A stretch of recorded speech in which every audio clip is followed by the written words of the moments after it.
কিছুদিন আগে মানে দুর্গাপুজোর বেশ কিছুদিন আগেই আমাদের বাড়িতে একজন গেস্ট আসার কথা ছিল। আর তাকে আমি কী দেব, পরিবেশন করব, এটা ভাবতে ভাবতেই আমি এই ডিমের রেসিপিটা বানিয়েছিলাম। আর আমার এডিট করা হয়নি বলে এটা আমি পোস্ট করতেও পারিনি। তো আজকে অনেক দিন পর এটা আমি এডিট করে তোমাদেরকে দেখাচ্ছি কিভাবে আমি রেসিপিটা বানিয়েছি। আমি যেভাবে বানালাম আর সেইভাবে তোমরা কিন্তু পুরোটাই ফলো করো, তবে দেখবে একটা ডিমের খুব নতুন ধরনের রেসিপি তোমরা শিখে ফেলেছো।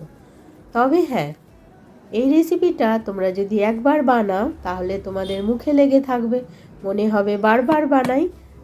আর হ্যাঁ, এটাও কিন্তু সত্যি যে আমি কিন্তু এই রেসিপিটা খুব একটা সবসময় বানাই না। তো এবার তোমরা এনজয় করো। টাটা।